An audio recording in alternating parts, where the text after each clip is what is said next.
We finally got her. The Knicks trash can bandit. We're exposing who she is, where she worked, and also what it means for broader American society. We're talking about the New York Democratic Primaries that happened and how the communist takeover of the Democratic Party is complete, which is not an exaggeration, by the way. Also, Antifa cell members were arrested, prosecuted, and is now being thrown in prison by the Trump DOJ.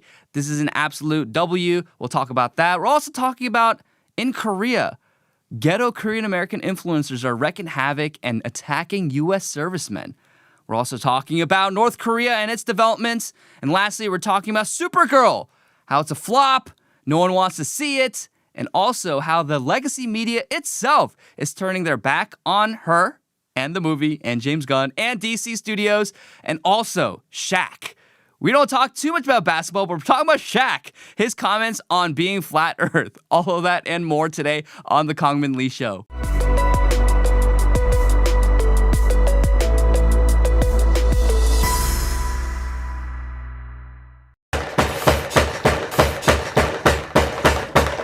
이게 뭐야 이게 씨.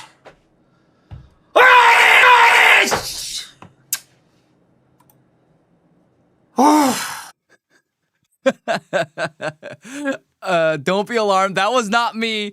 But that is all of our reactions yesterday to the World Cup game, South Korea versus South Africa. That is how we all felt. It was absolutely atrocious. I do want to touch on that before we get into all our news segments because what was that? What was that? Absolutely atrocious performance from the national Korean soccer team yesterday against South Africa. They were the favored ones to win. Everyone thought they would win. But they lost 1-0 to a team that they could have easily won. And here's the thing. It's not the players. It's the management. Hong Myung-bo, the current football manager of the national soccer team for Korea, he was there since 2024.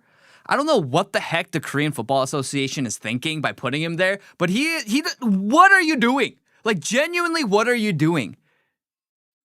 Not starting your best player, but not only your best player, arguably the best Asian soccer player right now in the entire world, and quite possibly the best Korean soccer player of all time? What are you thinking not starting him? Oh, we're going to rest him for the second half. What? What kind of a loser mentality is that? You need to come out from the get-go and attack. You need to attack. Be aggressive from the start. Have a sense of urgency, but no. Because of manager Hong, they played lethargic. It was sloppy. Zero energy. No urgency. They were just passing to each other passively, back and forth, back and forth. Yeah, they had what? It was 60 to 70% of possession the entire game. Yeah, you had the majority of the possessions, which translated to nothing. You didn't make any plays. You didn't take any risks. And it was only until the last 5-10 minutes of the game when they started to actually take risks and be aggressive. But again, it's the same thing with the Mexico game. Why didn't you play like that the whole game? And it is such a blunder. You have the best soccer talent, arguably, in all of Asia on the Korean soccer team right now. We quite possibly have the strongest Korean soccer team ever in history. People are excited for this World Cup. And we waited 4 years for what? For this absolute blunder. So we're all that guy, that big streamer. He's a really big streamer in Korea. We're all so frustrated. What the heck is going on? This is so unacceptable. But of course, for me, I'm pissed because on X, I tweeted. I was so confident Korea would win. And I tweeted, if Korea loses today, I'm going to shave my head. And no one saw it at first. It was just a very, very casual shite post that I tweeted because I was like, you know what? No one's going to see this. No one's going to see this. And also, Korea's going to win. So I'm not going to have to shave my head. And it's at almost 3 million views right now. It went crazy viral. And the entire comment section is filled, if we can pull up some of the memes, it's filled with people memeing on me, pulling up, just taking my profile picture and making me bald. So it went crazy viral. And now I have to shave my head. And so today I will be shaving my head. So right here, look at this picture. I look like Saitama from One Punch Man, dude. Oh no, dude, this is gonna be so bad. It's gonna be so bad. Yeah, just people. Yeah, just go up to the original post, please. So if you look at it, yeah, I literally tweeted it right before the game, 8:48 p.m. This game started at 9. I'm like, you know what? Korea's going to win. So Korea doesn't win against South Africa today. I'm going to shave my head. It's at 2.8 million views. It suddenly just blew up right after the game ended. I think only a few thousand people saw it. And then now like 3 million people saw it. So now we're shaving my head. Goodbye, luscious Korean hair. You know, I think I have nice Korean hair. But this is what I'm going to look like probably at the end of today. Very sad. I look like a monk, or I look like I'm going to the Korean military. Like whenever, the thing is about like white people or black people, when they shave their heads, like it looks normal because it's, I don't know. It's like you see a lot of people who are white and black and they shave their heads and they look fine. But when Asians shave their heads, it looks so weird. And the only situation where you're shaving your head is if you're trying to be a monk or if you're going to the military as a Korean man. So I'll be shaving my head today at 7 p.m. Eastern. So we'll set up that live stream very soon. And yeah, just say goodbye to my hair. I don't know what I'll look like. I have never shaved my head in my entire life. I've always wanted to, by the way. So we're going to see what that looks like. I might look like an absolute egghead. But it is fine. You know, we like to laugh and have fun around here. It's going to take a really long time before my hair grows out again, which is very sad. But you know, we'll have fun with it. Maybe I'll shave my head. Maybe I'll bleach it. We'll have fun with it. But Korea, you let me down, Korea. Absolute atrocity from the KFA, the Korean Football Association. Manager Hong needs to be fired immediately. I don't know what their deal was. I don't know what their game plan was. It was just so embarrassing. And it's going to be embarrassing for me, man. I'm going to shave my head. That being said, let's talk about what's happening in America in Westwall.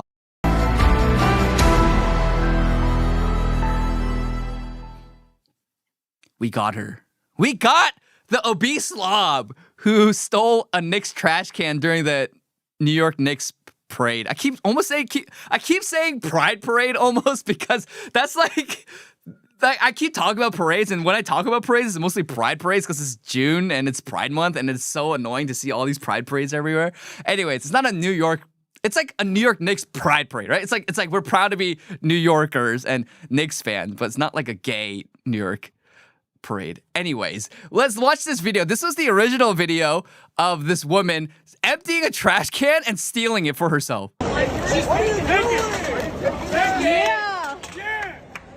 Oh my gosh, dude. I'm not even joking. She probably weighs like 300 pounds. And then she took it on the subway and she was happy. She was gleefully just like, look at me. I stole a trash can. Just so shameless. So shameless. And it turns out this woman was a JP Morgan and Chase DEI executive. You can't make this up. You literally cannot make this up. Look at this article from the New York Post. Woman who empties Knicks trash can on street then stole it is fired from JP Morgan and Chase. She was a DEI executive. And so her name is Angie Baez. She is 40 years old, was promoted to Executive Director of Community and Industry Engagement for Card and Connected Commerce at JP Morgan Chase more than a year ago. She previously served as an Executive Director of Diversity, Equity, and Inclusion at New York-based review website The Infatuation, which Chase acquired as part of its broader push into lifestyle and experiential content. I mean, just look how chunky she is. Just an absolute... She looks like a ball. It's just a ball of lard. Yeah, sources say the bank looked at the incident after the video surfaced, and a JP Morgan Chase spokesperson told the Post, this employee is no longer with the company. She could not be reached for comment. Yeah, so that's what it is. She's look, what does this say? On her website, she is dedicated to making a positive impact through every aspect of her work.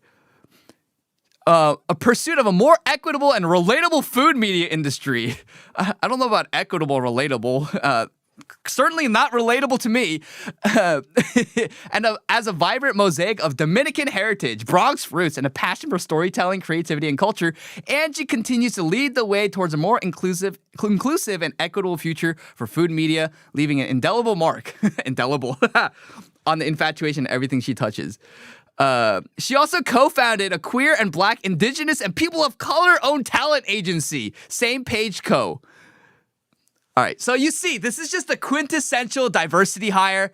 She is literally the quintessential diversity left-wing ideologue who advocates for all of the worst things and trends and phenomena in society. And she is literally the product of all of that. Now, if we want to take a look at her resume, let's just take a look at her resume. Now, here's the thing. Here's one thing.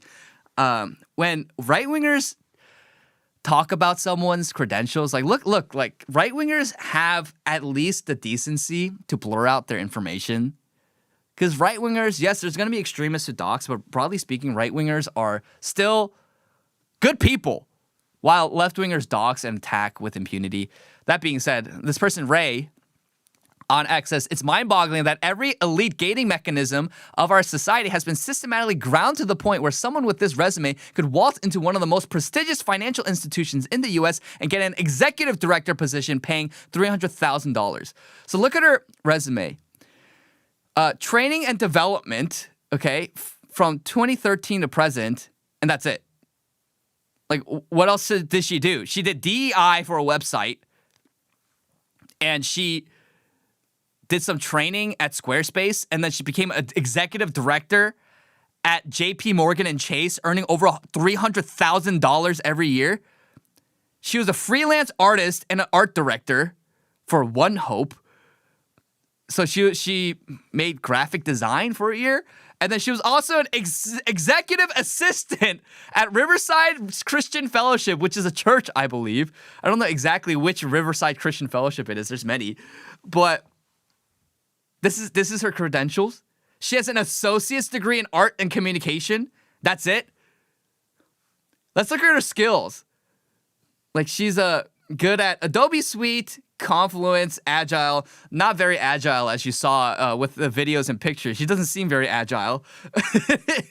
Of course, we're talking about at the Agile champion stuff, like the yellow belt stuff. You know, I worked in corporate, so I understand what all that is, but, you know, not very agile, to say the least. What does she have? My resume before I got into politics and got into content creation was much more stacked with this, with resume, research experience, working in pharmacology, pharmaceuticals, oil. I got a chemical engineering degree. Like, my resume as a newly graduated, like a new grad, new college grad, it was more stacked than her resume for decades. And then she got elevated to be an executive at one of the largest, most prestigious financial institutions in America. This is what we're talking about when we say DEI, where qualified men, good Christian men, are priced out, but also kept out of the job market to give preferential treatment and create fake jobs for absolute land whales like this Angie Bias woman, who, what's her role at the financial institution? A DEI executive? What do? Lecture people about racism and transphobia? Create community events and you hang out? It's a fake job.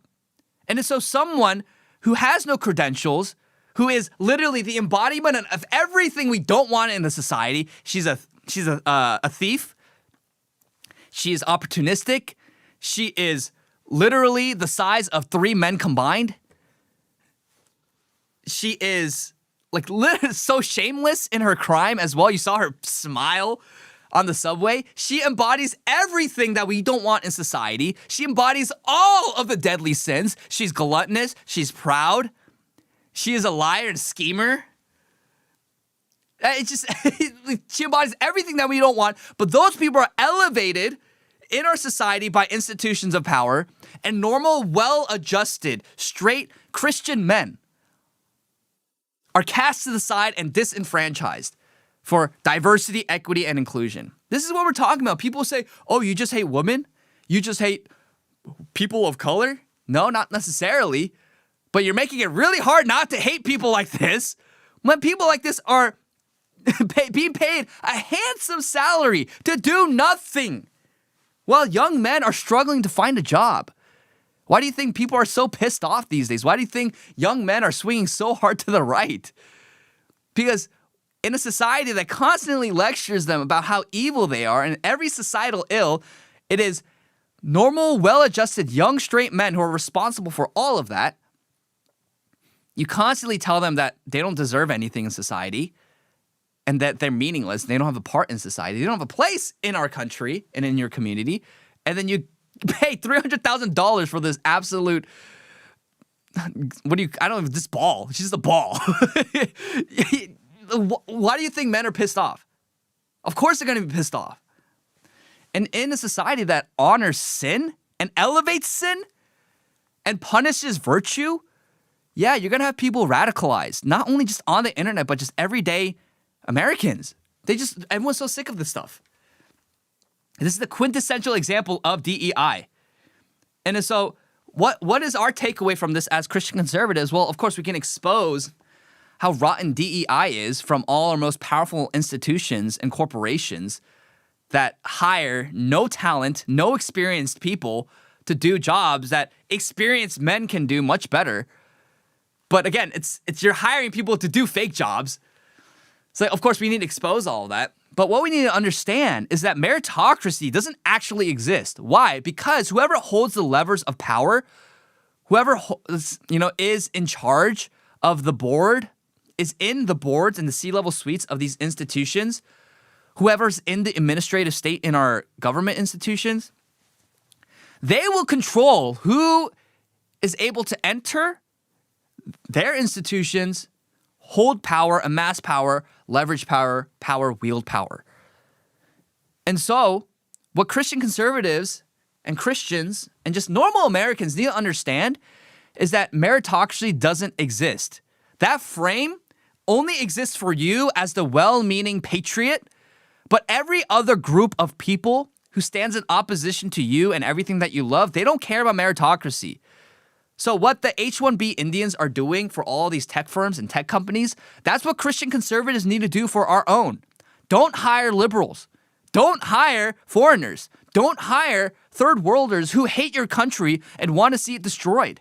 Hire Christian conservative patriots. That's what you need to do. Oh, I just want to give equal opportunity for all. If you are in a place where you're all about meritocracy and equal opportunity for all, and then your enemies are all about hiring their own ethnic nepotism, but also political nepotism and treatment for certain racial groups and identity groups, you're going to lose. You're going to lose. They don't share your values. They don't share your framework. And so in order to combat that, you, as an American patriot, as a Christian conservative, one of the biggest things that you can do, especially if you're working in the private sector, you need to hire your own.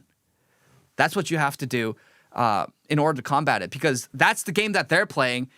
If you're playing a different game, you're going to lose. So I'm not saying that you have to be malicious about it, but the thing is, as Christian conservatives, we should want to amass economic and political influence as Christian conservatives so that we can shape society to be better, because we know what's good and true and beautiful in society. So we should want that.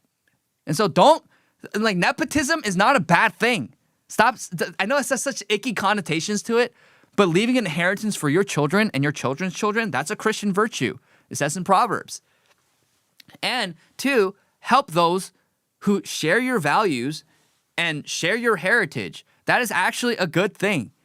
So if other groups of people are doing it, there's no reason why you can't do it. And you standing up on a pedestal, on your high horse saying, I'm so much better than people. I believe in meritocracy and colorblindness and equal opportunity for all. Yeah, you're just going to lose.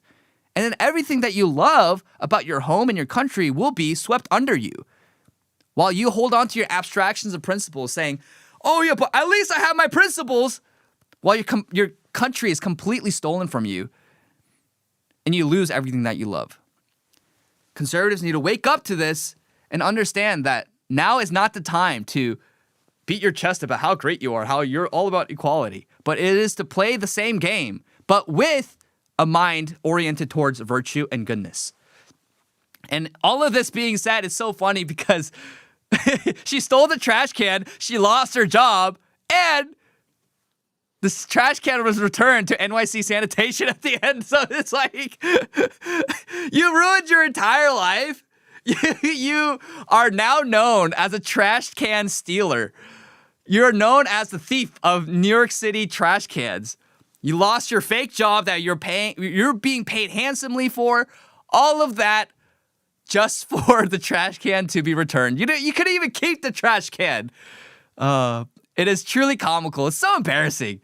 Imagine being humiliated like this. Imagine your legacy being like this. But this is the mindset of the DEI hags in society. So the more that we enable their behavior, the more that they continue to wreck society in this way. So this is actually a good thing that the internet slammed her, because we want to disincentivize this kind of behavior and not allow people just by the basis of their identity to get away with sin, to get away with crime, and all their destructive behavior.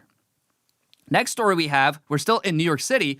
The Democrat primaries happened this past week, and 3 of the 3 Mamdani-backed candidates won their Democrat primaries tonight. So this is what they look like. So he endorsed a bunch of people who are avowed socialists, like actually socialists. They're Democratic socialists. They're part of the Democratic Socialists of America. They're actually communists. Like, they want to see the abolition of private property and all of this garbage nonsense. They want to see a stateless, cashless society. All these things that are associated with communism, right? And they hate God. They hate traditional values and customs and ways of life. And so here's a breakdown we have from reporter Bill Milligan from Fox News. Breaking: Representative Espilat, I don't even know how to pronounce it, concedes Mamdani-backed socialists have officially gone 3 of 3 and won all of their respective Democratic primaries for U.S. House in New York tonight. Their positions are some of the most extreme and far-left Dems have seen. This woman right here is Daria Olivia Chevalier. She got the primary nomination for New York's 13th district. Abolish prisons. This is what she believes. Abolish prisons, abolish ICE, abolish borders, defund the police, and all deportations are wrong, including for violent criminals. She has called the U.S. an effing disgrace and said in a prior social media post, "I forgot to get napkins, so I just wiped my hand on the American flag behind me." Next person, Claire Valdez of NY7. She believes to grant citizenship and voting rights to illegal aliens, use taxpayer funds for all transgender treatments, and eliminate private health insurance. Brad Lander from NY10. Look, he was like, okay, maybe he's a normal guy. No, he wants to abolish ICE, forgive all student loans, almost $2 trillion worth, and expand the Supreme Court. Mamdani gets a clean sweep, a bad night for Hakeem Jeffries, and a big question for where the Democratic Party is heading. The reality is, the Mamdani coalition, the Mamdani socialist coalition, the people like AOC and the squad in Congress, and also Hassan Piker and all the worst people who are so much more far left than the establishment Democrat Party is, yeah, they control now the Democrats, and that is the future direction of the Democratic Party. So the future direction of the GOP is the Trump coalition. It is MAGA. It is America First, which is good.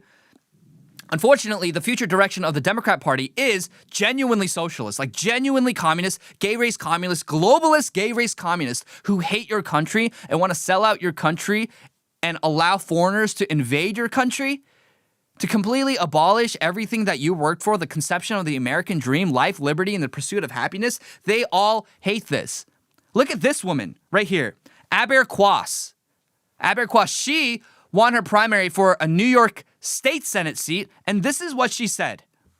And finding that, the system of capitalism and racism and white supremacy, etc., and Islamophobia have all been used, to colonize lands, right, to take resources from other people. And so this is like a long trajectory. And we're just seeing the manifestations of that continuation, right, with 9/11. And so a lot of times when people are asking us to respond about, attack, right, if you look back, like, historically, right, a lot of us come from lands that were colonized, lands where wars are being waged, right, and a lot of times because of U.S. policy or the policies in Europe. And so I find that we can connect over that, but then also that the idea that we have to apologize for like a terror attack that like a couple of people did, and then there is no apologies or reparations for genocides and for slavery, etc., is something that I kind of find like reprehensible. She finds the fact that we don't like terrorist attacks reprehensible. She's a 9/11 apologist. Now, I'm not going to countersingle all the 9/11 conspiracy theories. I do find them to be interesting. Although I do find them to be unproductive. I do find them to be interesting. But the thing is, over 2,700 Americans died that day.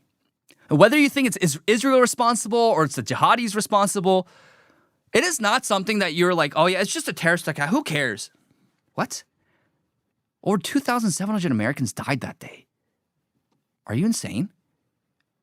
Oh, but like they don't have to apologize for the genocide. Name me one genocide that America is right now committing.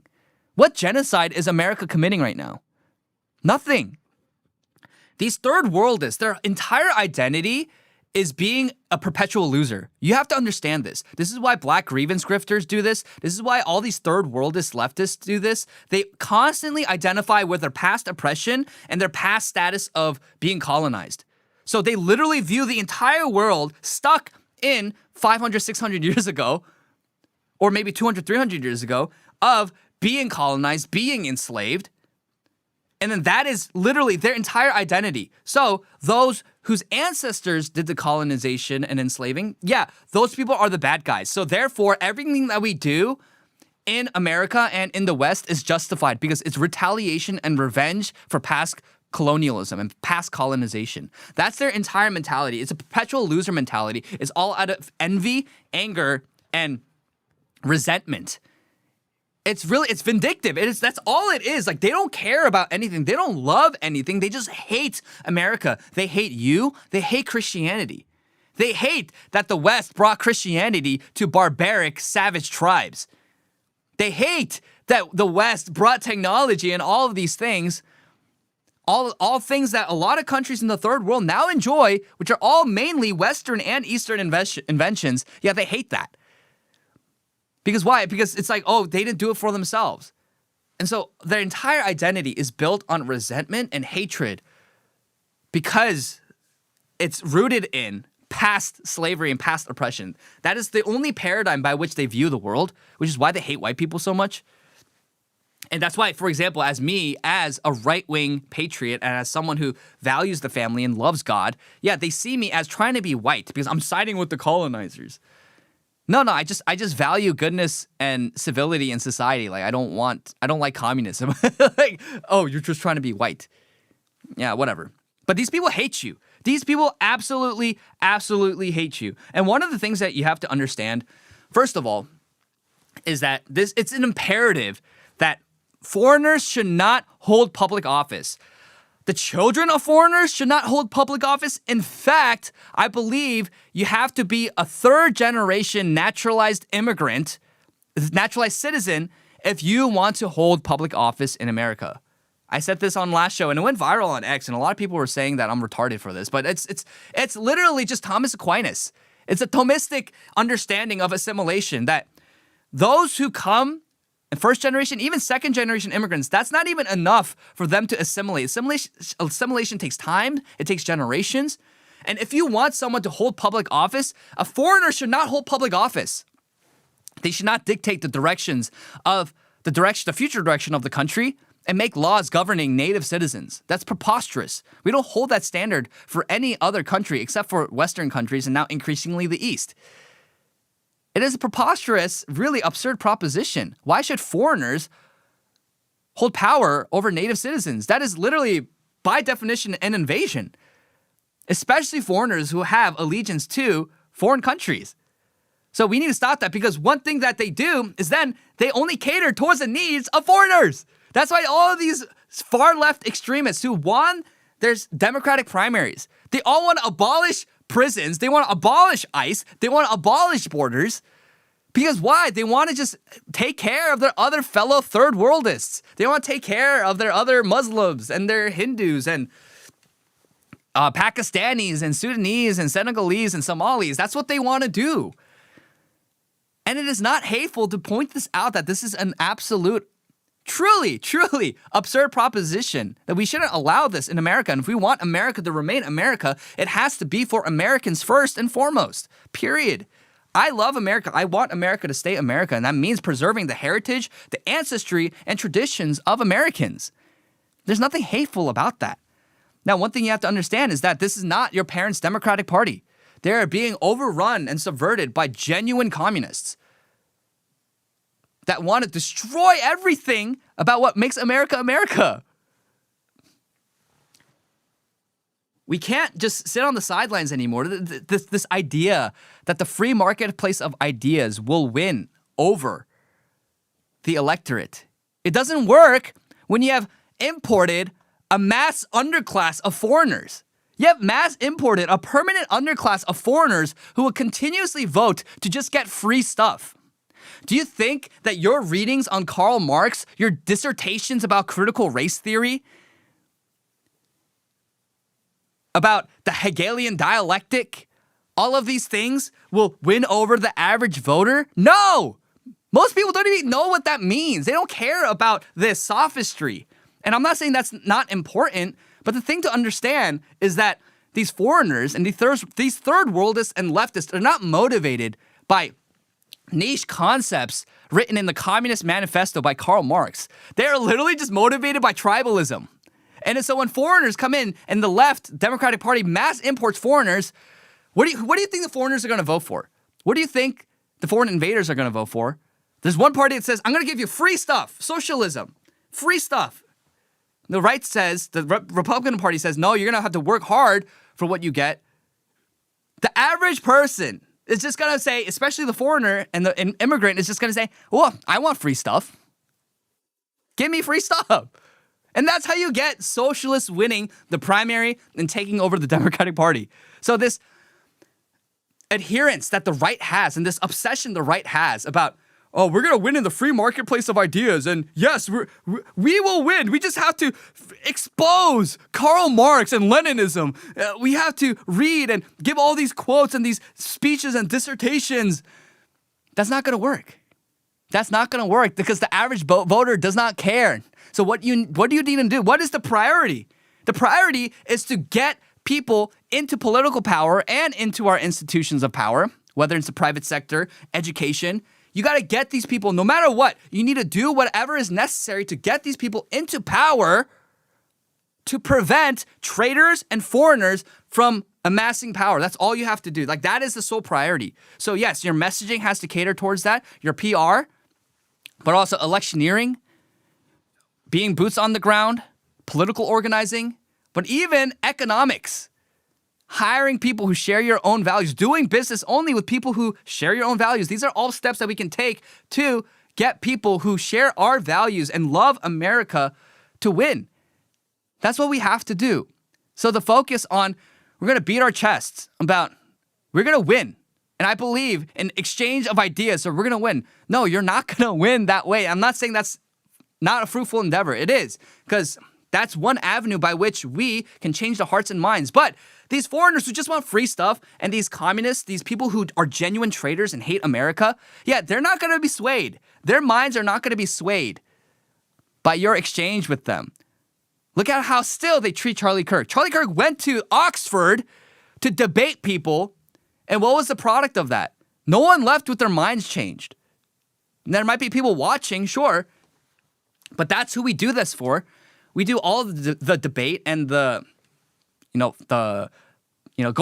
back and forth online because we want to change the hearts and minds of the average person, sure, but to the foreign invader, to the third worldist who comes from cultures that are so diametrically opposed to the West and society, civilized society, to communists and people who hate America, who say that 9/11 was justified, who think it's not that big of a deal, that the reaction to 9/11 is more reprehensible than 9/11 itself, yeah, you're not going to change these people's minds.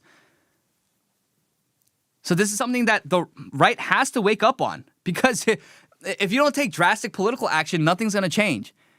And so what we must do, first and foremost, at least the first political action that we have to take as the right, broadly speaking, is to pass the SAVE Act.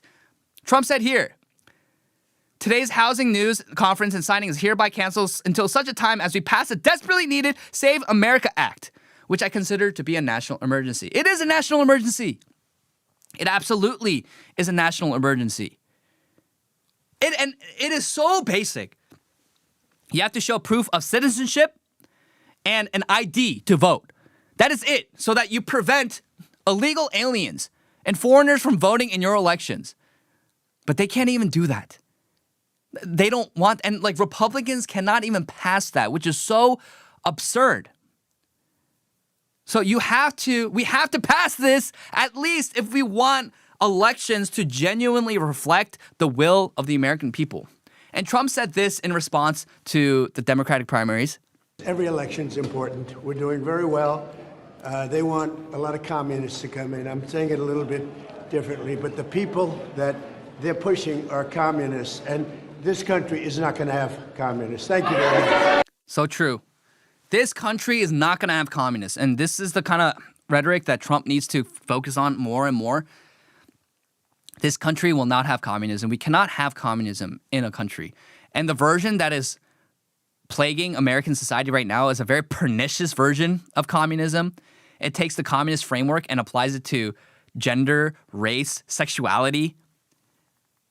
And then it completely tries to tear down all distinctions among people, which is why they want to tear down borders, because they say we're all equal. No, I'm sorry. America is the greatest country in the world right now, and has been, is the most powerful. Why? Because American culture and American people are different. And it's very different if you compare America versus Somalia. Somalia is the way that it is because of the people. And so we're not all the same, not all cultures, not all peoples are the same. And it's not hateful to say that. It is a true ism of life. It's a reality. And also, the reality is that Joseph McCarthy did not go far enough with McCarthyism. The Red Scare actually wasn't a scare. It was a genuine, justified effort to root out communism from American society, because communism was running rampant and it was gaining a lot of steam, notoriety, prestige in American society. We didn't go far enough. And now the communists are not only at the gates, but they're in the cities. They're controlling the levers of power in the halls of Congress. And in America's largest city, New York City, we have a literal communist. So we have to be smarter with our politics. We can't just rely on the free marketplace of ideas. We have to also really focus on attaining power and wielding power for the good of the citizenry, and to root out the traitors and the communists among our midst. It's not an exaggeration at this point, folks. The Democratic Party really is not the party of JFK, or not even the party of Bill Clinton, or Barack Obama when in his first administration. It has morphed into something so extreme and radical. You have to understand this. This is not hyperbole. We are in an existential crisis for the future of this country. Navigate accordingly, prepare accordingly. Last thing I want to say and cover is the Antifa arrest that happened. So this is something we've been talking on this program multiple times, that the Trump DOJ and Trump himself, they need to go after the FBI. They need to go after the actual violent terrorists who are wreaking havoc in American society, attacking conservatives, attacking federal agents. And finally, we have some good news. It's been a long time in the making, but we finally have some news. So we have Benjamin Song, which is the quintessential boba lib, by the way. It's just a very left-hard communist boba lib. But Benjamin Song, who shot and wounded a police officer during a July 4th protest at the Prairie Land Detention Center in Alvarado, Texas, was sentenced to 100 years in prison today. He was convicted of attempted murder back in March after prosecutors proved he opened fire on the officer during the clash. 7 other protesters tied to the same Antifa group received sentences ranging from 30 to 70 years. The judge came down hard on the entire crew, and for once, we have a major victory against this terrorist organization. We have a short news clip that highlights what they look like right here. In Fort Worth so far, only 3 have learned their fates. Benjamin Song was sentenced to 100 years in prison. Cameron Arnold and Zachary Evans were both sentenced to 50 years. It comes more than 3 months after a federal jury found the group guilty following a 12-day trial stemming from an incident last July 4th they look exactly like you outside the think detention they'd center look. in Alvarado. 8 defendants were convicted of charges including rioting, providing material support to terrorists, and explosives-related offenses. Benjamin Song was also convicted of attempted murder in the shooting of an Alvarado police lieutenant. The others face possible sentences ranging from 10 years to life in prison. Good. Finally, we have something. It's been way too long. And so this is an absolute victory for the right wing, because we cannot allow anarchy and terrorism on our streets. This is unacceptable. And so right here, we have the official release from the DOJ. Leader of Antifa cell members in North Texas sentenced to 100 years in prison for terrorist attack on ICE facility. 7 additional defendants also sentenced before 1-year anniversary of attack to a combined 450 years in prison. So here's who was arrested. Marcela Rueda, 70 years. Cameron Arnold, 50 years. Savannah Batten, 50 years. Zachary Evans, 50 years. Bradford Morris, 50 years. Elizabeth Soto, 50 years. And Daniel Rolando Sanchez Estrada, 30 years. And also Benjamin Hanil Song, 100 years. Good. The sentences handed down today make clear that Antifa terrorists who attack law enforcement and federal facilities will face swift and uncompromising justice. Acting Attorney General Todd Blanche said, "Their violent extremism has no place in our country, and the Department of Justice will continue to aggressively investigate, disrupt, and prosecute those who threaten law enforcement officers or undermine the rule of law." Today's sentencing show the FBI remains committed to identifying, locating, and dismantling Antifa and its funding networks across the country, said FBI Director Kash Patel. Acts of violence against our law enforcement partners will not be tolerated, and we continue our work to protect communities across the country from domestic terrorism. Good. Praise God for this. This is actual justice. This is actual justice. Now, this took way too long. Well, why did it take over a year? It was clear that they attacked law enforcement. Benjamin Song, the leader of these goons, he tried to kill a police officer. Like, why does it take nearly a year to throw these people into prison? Now, good. Like, this is good. And people say, oh, it's too harsh. No, I actually don't think it was even harsh enough. I think each one of them should get, at the very least, life in prison. But this is just needed. This is a long time coming because you need to send a message to the leftist radicals in this country who constantly have gotten away with their terrorism and their violence and their extremism for far too long. And just say no. That's all we have to do. With the liberal woman who wreak havoc, with the BLM protesters and the Carmelo Anthony supporters, the watermelon felons, with these leftist Antifa anarchists and terrorists, these violent extremists, all you have to do is no. And all the government has to do is say, no, we're not going to tolerate this anymore, to send a message so that these people stop their antics. That's all we have to do. It's that simple. It's a trickle-down effect. If you continuously be soft on crime and lenient against violent terrorists, they will continue to commit acts of arson and terrorism and murder and violence because they know they can get away with it. But the moment you say, no, actually, we're going to throw you in prison for 100 years for trying to destroy an ICE facility and kill ICE agents and police officers, they're gonna think twice. They're going to think twice about wreaking havoc on the streets. You saw with Hassan Piker too, right? Remember Hassan Piker? It was just the Department of Treasury just subpoenaing him, just giving him a subpoena. He's like trembling. I don't know why they're coming after me. That's all you have to do. Enforce the law, enforce the rule of law. Say, no, we're not going to tolerate traitors, violent extremists, calling for violence, violence and committing violence, yeah, we're not going to tolerate that. And that's good. Now, is this enough? No, we need to do more. This is only 8 people. We see footage week after week after week after week of violent terrorists constantly attacking, firebombing, committing acts of arson, shooting, assaulting ICE officers, federal agencies, ICE detention centers. And these are just like regular patriots on the front lines trying to enforce like immigration law, like basic immigration law, that if you're here illegally, you shouldn't be here and you should be deported. That's all they're doing. They're targeting especially the child predators and the violent criminals and the drug traffickers. But of course, the left whines and they moan and they cry for the violent criminals and the child rapists. And then they want to kill the ICE agents. It's so backwards. You cannot convince me that they have a proper head on their shoulders. They don't know how to think about these issues well. All they care about is destroying civilized society and civilization. So what does the Trump DOJ and the FBI have to do more? They have to go harder. Like literally go harder in the paint and lock up more criminals. But this is a W. Thank you so much to Todd Blanche and Kash Patel for actually doing something. But we need to speed it up. There's a limited time frame in order to crush these leftist terrorist networks. Like we have to destroy Antifa. And as much as the left tries to gaslight us, Antifa doesn't exist. Well, Antifa members go out and attack ICE officers. Yeah, well, we have to do it now. Like we have to do it within the next 2 years. We have a very limited time frame. And even today, the Supreme Court ruled that the federal government can now suspend temporary visas and deport like the refugees from Haiti and Africa, which is great. Get them out. They don't belong here. America's for Americans first and foremost. And while we have a foreign invasion on our soil, we have to get the people out.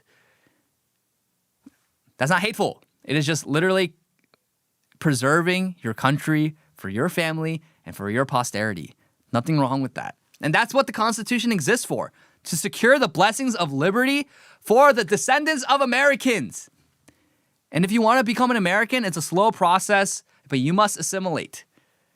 Nothing hateful about that. I'll say that over and over again. If you want to call me hateful, so be it. Whatever. I'm so tired of the name calling. No one cares anymore. We're all tired of it. We're all moving on. We want a country again. We want civilization again. So if you are an impediment to our efforts to reclaim civilization, then yes, you are our enemy. And I have no qualms about calling you my enemy because I just want healthy society. I just want healthy families, an orderly society again. Is that so much to ask for? Really? Oh, you're a right-wing extremist. Oh, give me a break. Give me a break. So good on the Trump DOJ. More of this. But the 8 arrests is not enough. But last thing I'll say about this, don't be a bobolib. Don't be like Benjamin Hanno Song, who throws his life away. For what? Defending child rapists and drug traffickers, really? That's what you want to throw your life away for? Come on, man. Stop trying to drag all the rest of us Asians down with you. You are not representative of us. We denounce you. We disavow Benjamin Song. He is not one of us. We don't like him as Koreans. Okay, so that's all for what's happening in America. Let's talk about what's happening on the Korean Peninsula.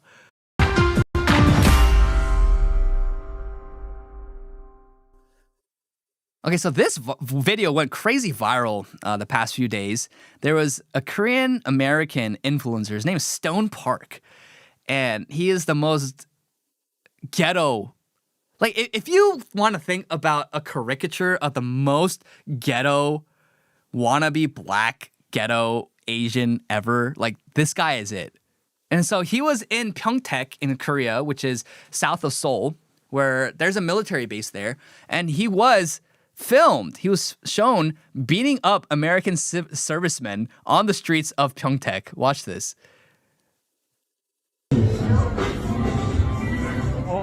So he knocks out one serviceman. The guy just out cold.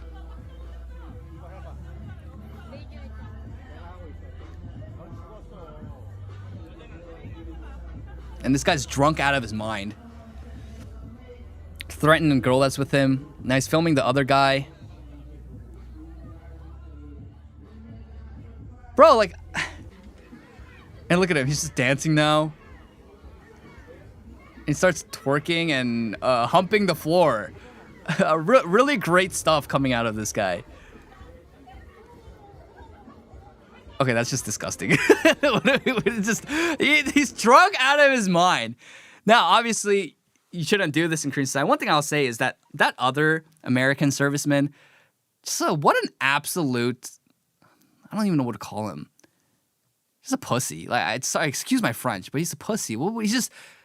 His friend just got knocked out cold, and his response is just cower in fear. Really? That's the caliber of the U.S. servicemen that we hired? This is literally the product of DEI. This is what we're saying. We lower standards to allow for people to, whoever they want, like seriously, whoever wants to be in the military, just become part of the military. They don't have to be strong. They don't have to be courageous. Just these limp-wristed rats just cowering in fear at this random stranger who knocked out your friend. Oh, don't hurt me. Oh, come on, man. Come on. What are we doing here? Now, obviously, you're not allowed to commit acts of violence in public in Korea. So he started getting arrested. But listen to what he says while he's getting arrested. It's actually kind of funny. Show the money. Yeah, good. Never been broke. Never been broke. Look who around me. Okay.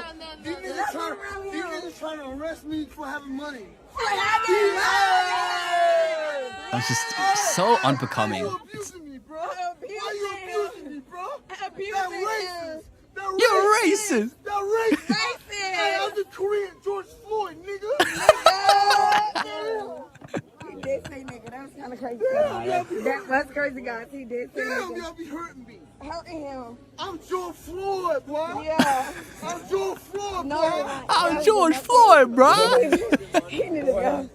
He need to go. What? You got that money, though. I do got that money. You got that money, I though. do, unlike George Floyd. Hey, George Floyd was broke, but I got the money.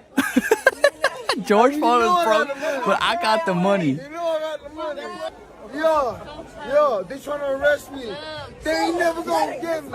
They ain't never gonna get me. They ain't never gonna get me. All right, so yeah, you see him getting arrested.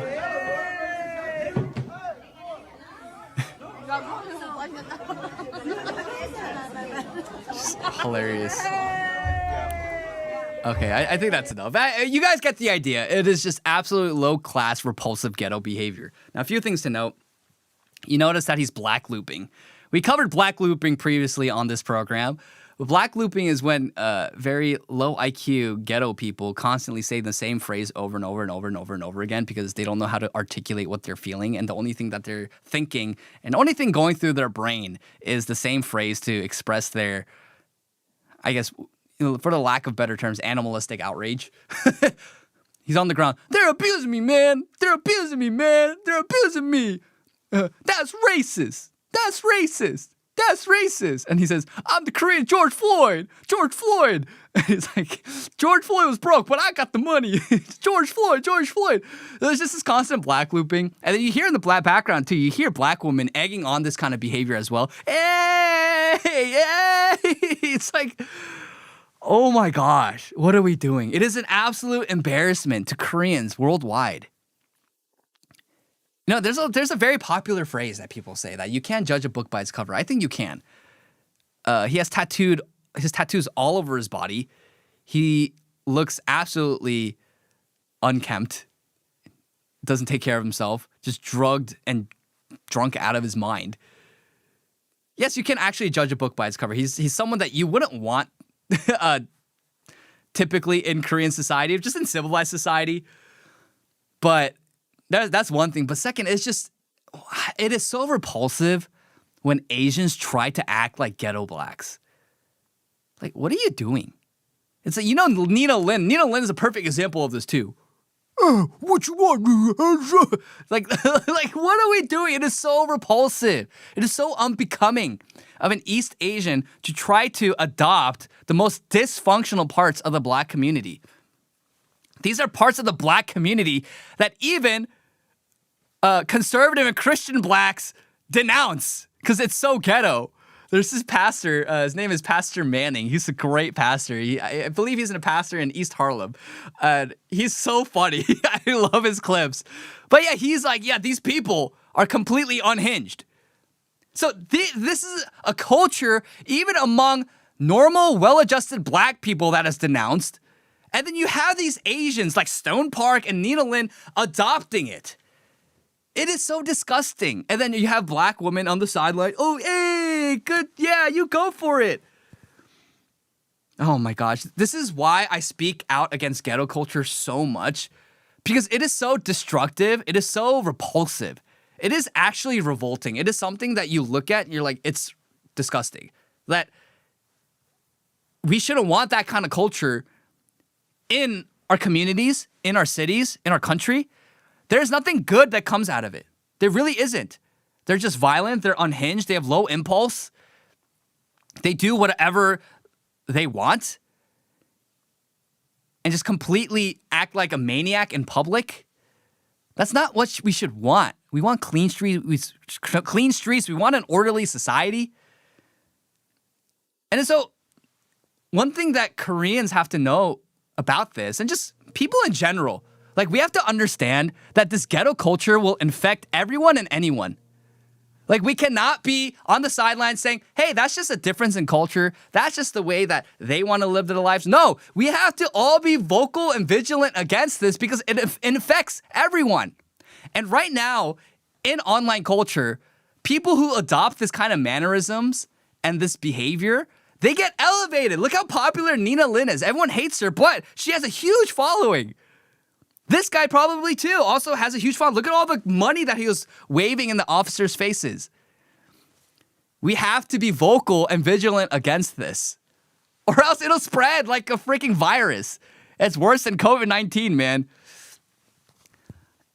And so we see all of this, and Koreans, I get what their temperament is, and a lot of Koreans are very like mild-mannered and chill.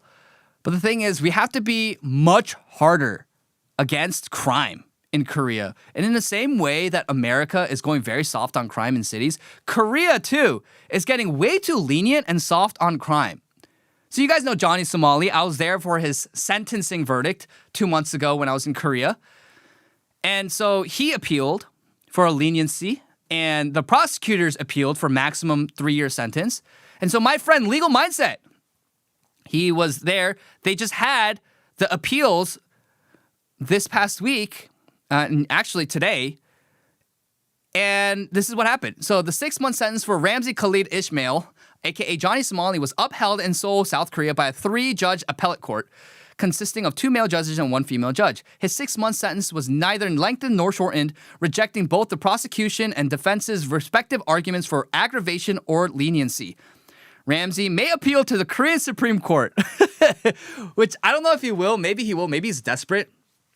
But both the prosecution and Johnny Somali were rejected. Their appeals were rejected. But the thing is, they should have gone with the prosecutors. They should have upheld the appeals of the prosecution because why? 6 months is not enough.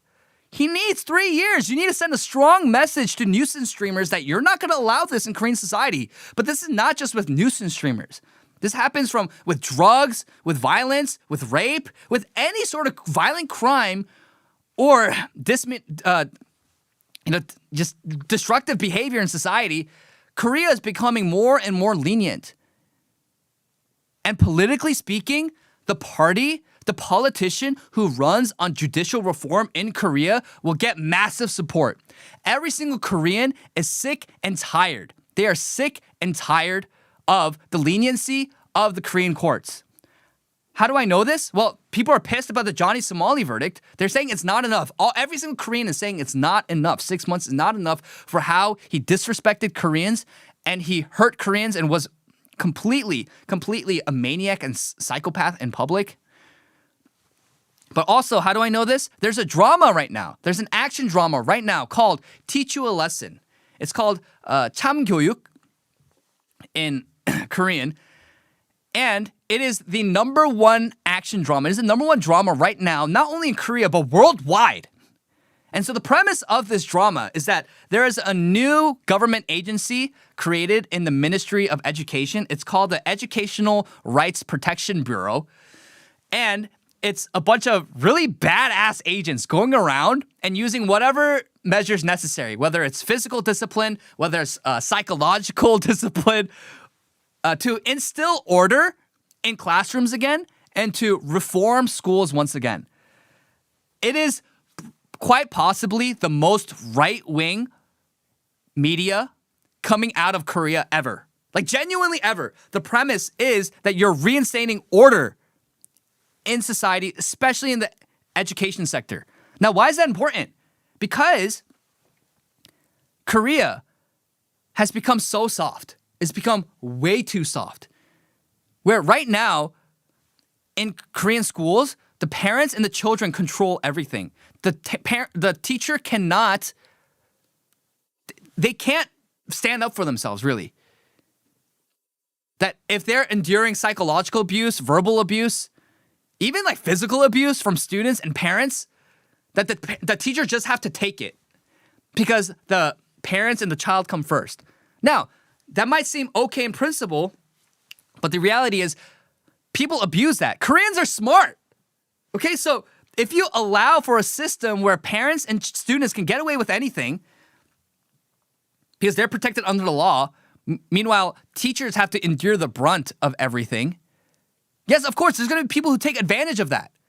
And that's what's happening in Korean society. It's not as bad as a lot of American classrooms with the hooligans, but there's a lot of Korean classrooms now with young men, young boys who don't have a good, like they don't have discipline administered in the home because their fathers and their mothers are too busy working and doing their own thing and living their own lives. And so they're rowdy, they're disrespectful, they don't obey their teachers. And so it's an inverse. It's an inverse. And in that drama, there's a line they say if a child becomes like more powerful, I'm butchering, but it's like basically if a child becomes more powerful than the teacher, then everything goes to crap. Essentially, I'm butchering it.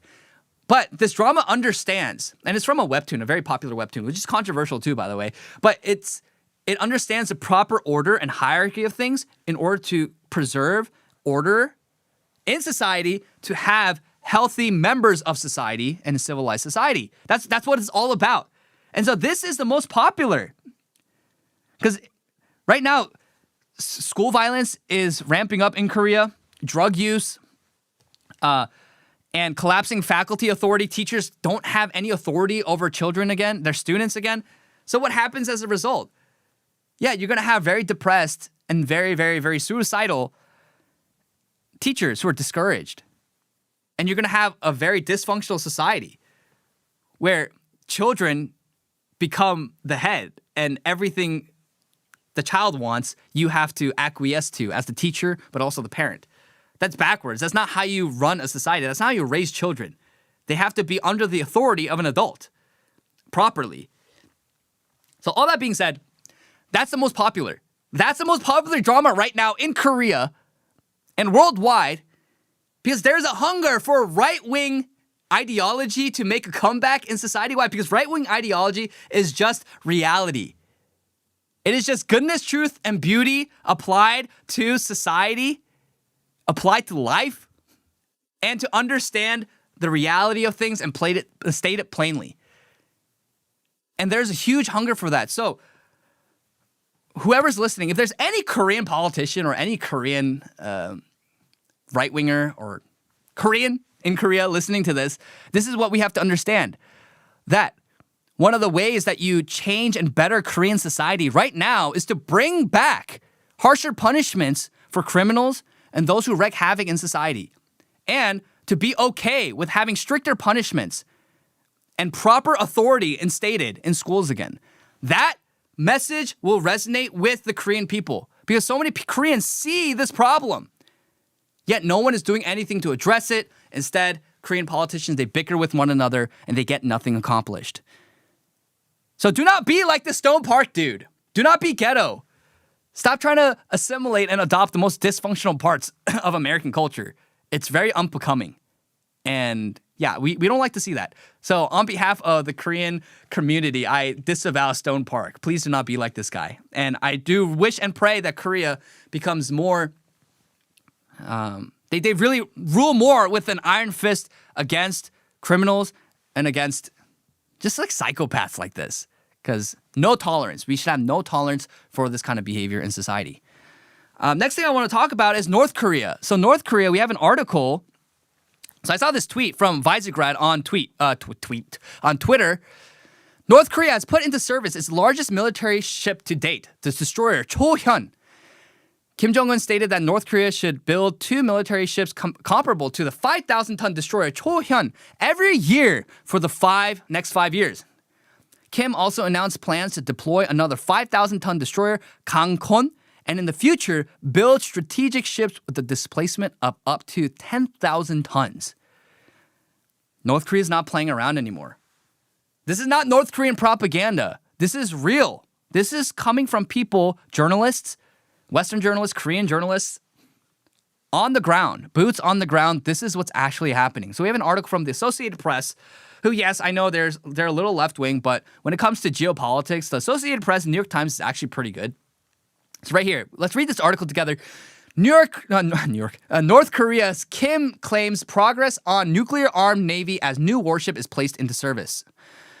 So, this is coming from Seoul, South Korea. This news. North Korea has commissioned a 5,000-ton destroyer that leader Kim Jong-un touts as a symbol of the country's growing naval and nuclear capabilities, state media reported Wednesday, as Pyongyang seeks to expand its ability to project military power at sea. North Korea's official Korean Central News Agency said Kim told a commissioning ceremony Tuesday at the western port of Nampo that warships such as the Chohyun show that the nuclear armament of his navy is progressing as planned. The KCNA said the Chohyun was formally placed into service with North Korea's Navy after the ceremony and will be tasked with defending the country's western coast. Since unveiling the ship in April 2025, Kim has portrayed the Chohyun as a major step toward expanding his military's operational reach and preemptive strike capabilities. KCNA has said the warship is equipped with a range of systems, including anti-aircraft and anti-ship weapons, as well as nuclear-capable ballistic and cruise missiles. South Korean officials and experts say that the vessel was likely built with Russian assistance amid deepening military ties between the countries, but some analysts have questioned whether it's ready for active service. North Korea has put the Chohyun through a series of tests in recent months ahead of its deployment, including launches of what it described as nuclear-capable cruise missiles from the vessel. It has clearly become a thing of the past when our Navy existed as a force for defending the sea off our land, Kim said in a speech at Tuesday's ceremony. It is rising into a full-fledged service equipped with strategic means as the program of equipping the Navy with nuclear weapons is following its planned course unerringly. As years of spurring ballistic missile development, Kim has shifted his focus more towards naval capabilities, including the ongoing construction of a nuclear-powered submarine. Naval capabilities were also a key focus when Kim outlined his 5-year military goals at February's Workers' Party Congress, which included calls for intercontinental ballistic missiles capable of underwater launches. Kim, following a missile test aboard the Chohyun in March, claimed that his efforts to arm his Navy with nuclear weapons could constitute a radical change in defending our maritime sovereignty, something that we have not achieved for half a century. State media didn't elaborate on what Kim meant, but some analysts say North Korea may be preparing to formally declare a maritime boundary that could encroach on waters controlled by rival South Korea. As inter-Korean tensions worsen, Kim has repeatedly said that he does not recognize the northern limit line in the Western Sea drawn by the U.S.-led UN command at the end of the 1950-53 Korean War. The poorly drawn sea boundary has been the site of several deadly skirmishes in past years. North Korea unveiled in May 2025 a second destroyer in the same class as the Chohyun, but it was damaged during a botched launch at the northern port of Cheongjin. Prompting a furious response from Kim, the country later said the ship, named Gangkhon, was relaunched in June after repairs, but outside experts have questioned whether it's fully operational. Kim, during Tuesday's speech, said Gangkhon will be entering service soon. North Korea has also separate plans to build a larger 10,000-ton destroyer. Since his nuclear diplomacy with U.S. President Donald Trump collapsed in 2019, Kim has accelerated the expansion of his nuclear arsenal and deepened ties with Moscow and Beijing. While maintaining a hard-line stance towards South Korea, He has left the door open to renewed talks with Washington, repeating Pyongyang's demand that the United States drop denuclearization as a precondition for reviving negotiations. Separately, South Korea's military said Wednesday it had taken into custody an unidentified North Korean soldier who crossed the heavily fortified inter-Korean border Tuesday night. The South's Joint Chief of Staff said the soldier expressed an intent to defect and that relevant authorities were investigating the incident. Lots to unpack there. Ultimately, one thing I mentioned on the previous program is that I do believe that Trump's next foreign policy focus will be the Korean Peninsula because Trump, he wants to be the peacemaker. He wants to be the peacemaking president. He wants to be known as, hey, I brought regional peace to the Middle East, to the Far East, on the Korean Peninsula. I stabilized regions and countries. Oh, there's nobody greater than me. I'm Donald Trump, the peacemaker. That's what he wants to be. And that's a good thing, actually, because we can leverage that ego to have positive developments on the Korean Peninsula.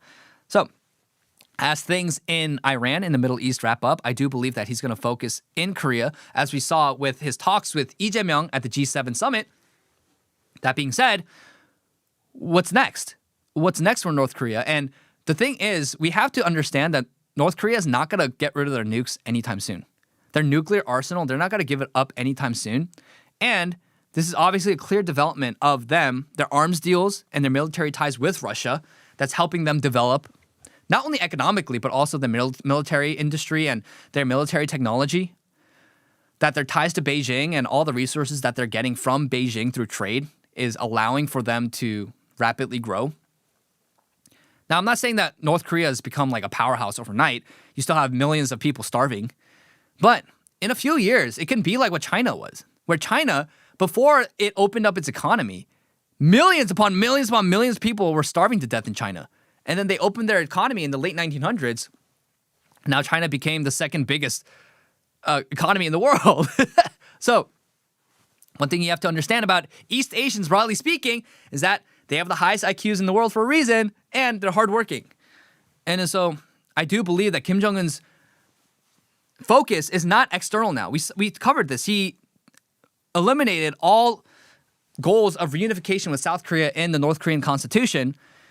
That he created a mutual military defense pact with Russia that if North Korea is the aggressor, Russia won't help. But if North Korea is the defender, then yes, Russia will help. So North Korea is focused inward and increasing their military might, like you showed here. They're increasing their military output, and now they're trying to project military power into the sea and create more destroyers, one every year for the next 5 years. So they're really, really going gung-ho into developing their own economy and their own military, and they have no business. And I don't think Kim Jong-un has any desires to invade South Korea anytime soon. So then what's the next steps? You need to want peace. Like, the tensions are rising constantly. So one thing you have to do is acknowledge North Korea as a separate entity for now with its own national interests and try to sign a peace treaty so that we're at least at peace. We should want peace. Like, they are not going to give up their nuclear arsenal anytime soon. So they completely cut off all ties with talks with South Korea, but they are open to talking with America. So what Trump has to do is, yes, drop denuclearization, because that's not going to happen anytime soon. Unlike with Iran, they had really no allies in the region. And so America go in and attack their nuclear facilities and attack the Ayatollah and all of their leaders and do what they wanted. If they attack North Korea, we're screwed. Well, South Korea itself is screwed. But then you're gonna really try to risk World War III with Russia and also China to denuclearize Korea? How is that in America's best interest? That's not. And it's gonna be deeply, deeply unpopular. There's gonna be massive casualties. People don't want that, especially on the Korean Peninsula. So you have to move towards peace. And you have to accept that they're gonna have a nuclear arsenal in order to have negotiations be at least possible on the Korean Peninsula. So that's just basically what it is. We're just expanding on what we talked about last time. But one thing that South Korea can leverage from this is understanding, hey, look, North Korea is developing at a rapid pace because not only do they have an arms deal and they're doing trade with Russia, they're also getting cheap gas from Russia. Why can't South Korea also do that? South Korea, because Russia still, by all means, is still a neutral force. And so why can't we do trade with Russia and get cheaper gas and have more resources for South Korea to bolster not only the Korean economy, but also the Korean military and its technologies? Like, why can't we? I think we can. I think that's something that South Korea can also leverage.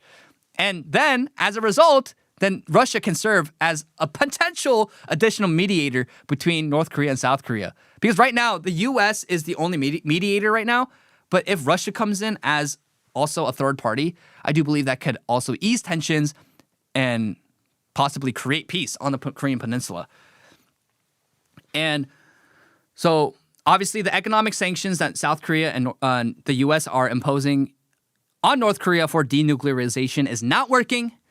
And so we have to rethink our strategy, which is what Lee Jae-myung said last week, which is good. Rethink your North Korean strategy. Don't be soft. No more sunshine policy bullcrap.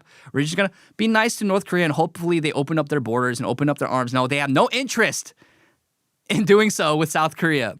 So we have to be strong against North Korea, come to the table as a sovereign country as South Korea, but also understand that, yes, we need Trump involved in order to help negotiate peace talks between the two Koreas. And that's what we want. That's what we want. The economic sanctions don't work. Pressure for denuclearization is not working. North Korea is developing regardless. Yeah, we got to move forward. We can't just be stuck in Cold War strategies and talking points. We got to move forward because we don't want to be in a constant state of war. That's not something that we desire as people, as Christians, as citizens. So that's what we need to work towards. And hopefully that can come within the next year. I'm constantly praying for reunification. But first, there needs to be peace between the two Koreas before we even think about reunification. That's it for Korea. Let's talk about what's happening in the media on Media.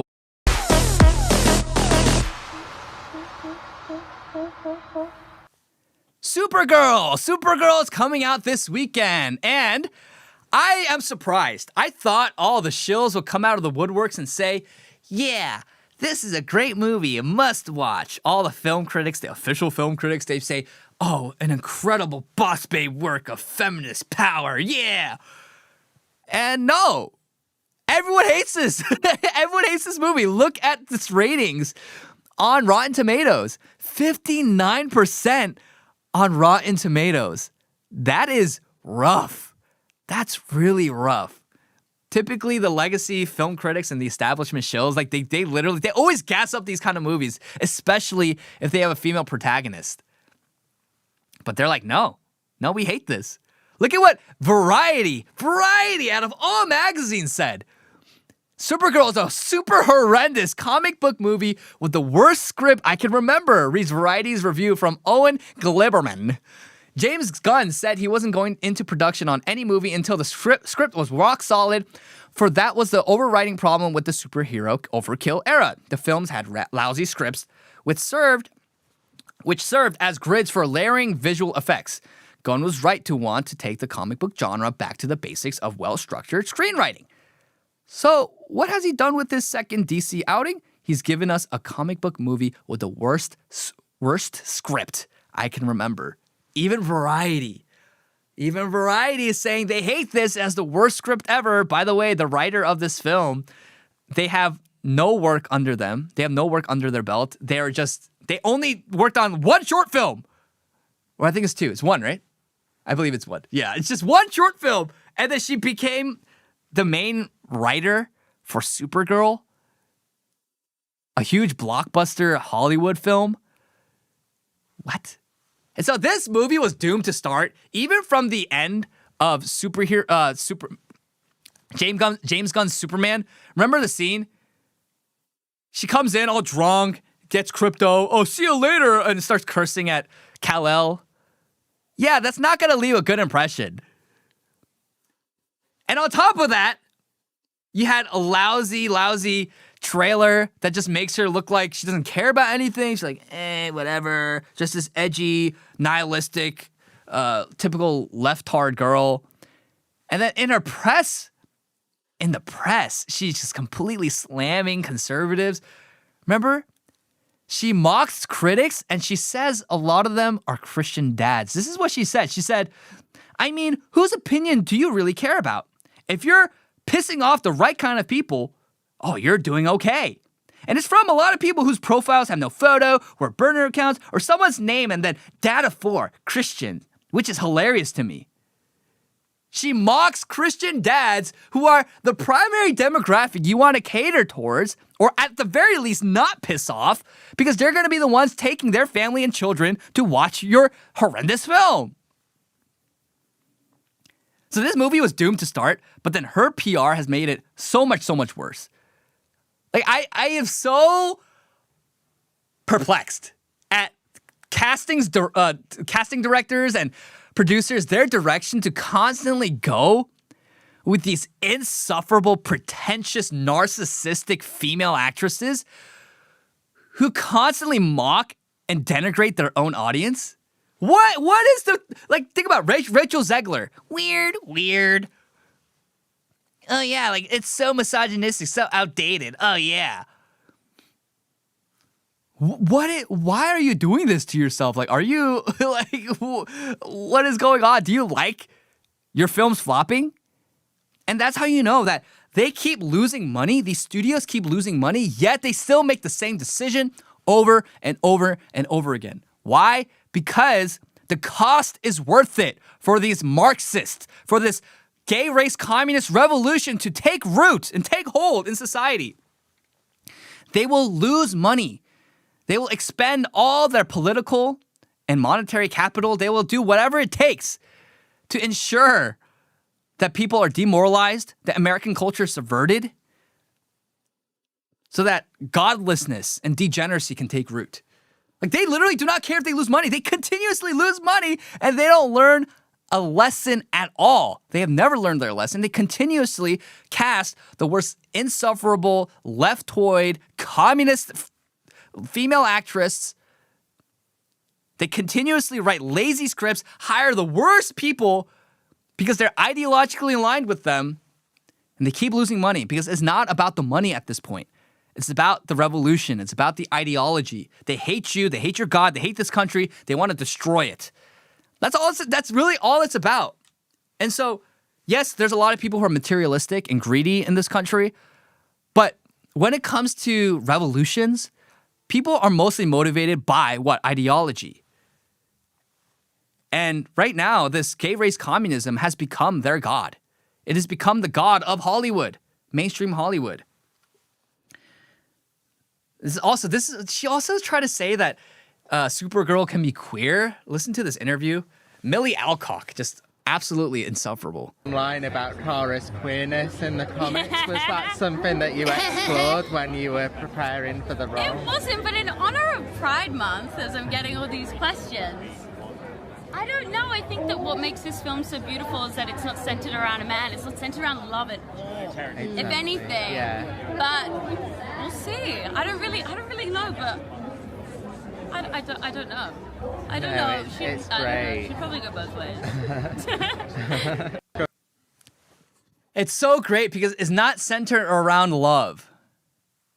Like, this is genuinely what they think. That love is not important. That's why they're so miserable. They don't know love. They haven't received true love.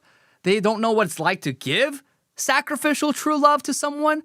It's all about themselves. It's their whole ideology, their entire worldview is hedonistic and narcissistic. It's all about whatever I want to do in this specific moment. It's about whatever, me getting my way. And if I don't get my way, you're a hateful person. It is peak narcissism, peak hedonism. It is just indulging their worst behaviors and desires. That's all this is about. This entire politicking that happens, the entire culture war is just this. People who love America, love their families, desire higher virtue and love, goodness, truth, beauty, versus those who are just obsessed about their degeneracy, about doing whatever they want, whenever they want, however they want. And if you say, no, actually, that's destructive, they hate you. She also said this about Supergirl beating Superman in a fight. Who's gonna win? You versus Superman. I'm gonna win, but it's because he's gonna let me win. Because he is. And that's just his character. Yeah. But you're also stronger. But I'm stronger. Objectively. Objectively stronger, Yeah. so I'm gonna win. Who's gonna win? You versus. Supergirl's objectively stronger than Superman. Really? You are not stronger than Kal-El. You are not stronger than the quintessential American superhero who stands for truth, justice, and the American way. No way. And that's all they do. They denigrate American legends. They desecrate American myths. They constantly elevate themselves into being better.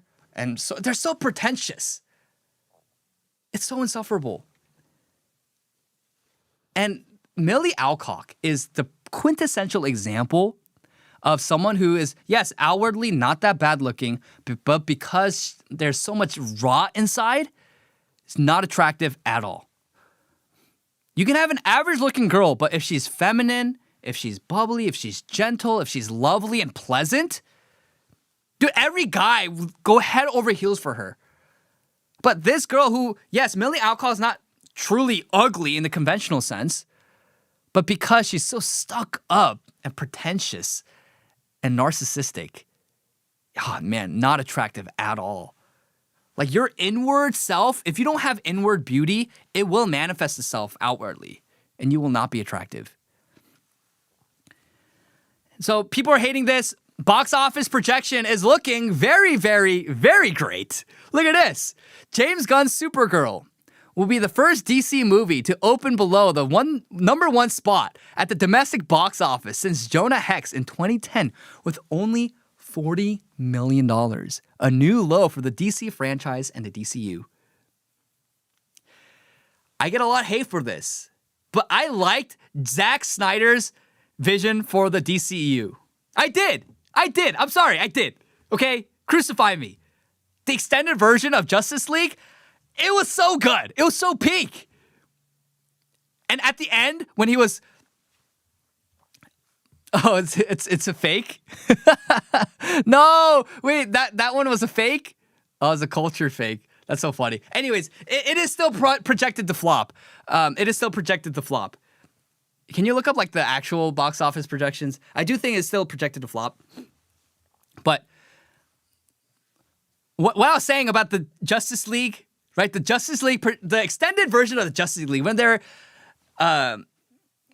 showing Darkseid as a true villain that Zack Snyder is working up to in the next Justice League. I mean, come on, that was so epic. And yes, you might say the colors are bland and they were dull and it was gloomy. Yeah, sure. I agree with those criticisms. I don't agree with that. But objectively, Man of Steel, Henry Cavill was awesome. The special effects were just incredible for the time. Man of Steel came out in 2013? And it was one of the best superhero films in terms of visual effects. You could feel every time Superman punched someone, he took flight, you felt it viscerally in your veins.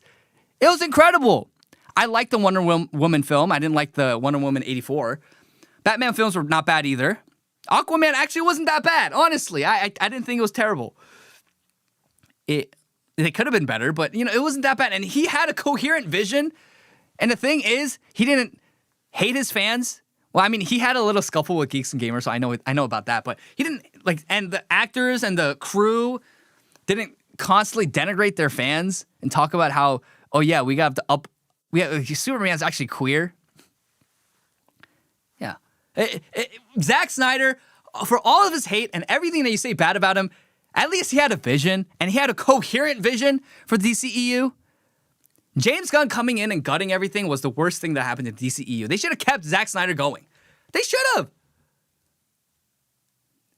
Because at least it was its own thing. While Marvel was goofy and funny, DCEU under Zack Snyder was serious.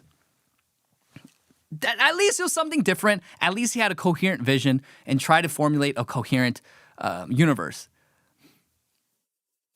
But yeah, crucify me. I like the Snyderverse better than whatever James Gunn's doing right now. It's an absolute nightmare. Now here we have the official projections for Variety. Toy Story 5 is projected to remain number one this weekend with 80 million to 90 million, which I haven't watched yet, but I probably will watch. But Supergirl Right here. So we were correct. It was similar. Supergirl is projected to only make 47 to 50 million in its opening weekend. Yeah, it's screwed. Like DCEU is screwed. James Gunn's DCEU is screwed. I'm sorry. There's nothing to look forward to. These movies suck. His Superman movie was really bland and really boring. The people that I've talked to who watched Supergirl already, who got early access, yeah, they're saying they literally slept through it. Even Variety said it was the worst script ever. Yeah, they're done. They're done. Everything that they said, James Gunn, when he first hopped on, everything he said, all the works that he said that would come out, yeah, they haven't come down. They're all canceled. People are being laid off. Projects being canceled and slashed. They're screwed. But yet, you have the simps. You have the simps. Look at this guy, Joe Russo. On behalf of all men, I'd like to apologize to Millie Alcock for my gender being the absolute worst to her. Sounds like you're super in this movie, girl. Can't wait.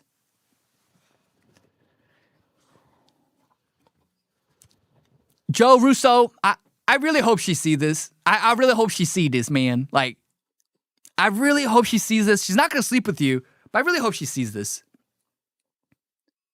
I tweeted this, I think yesterday or 2 days ago, but I really do think that simps are worse than whores. I always call out prostitutes and whores and toxic female behavior online, but also in person. But the thing is, simps are worse.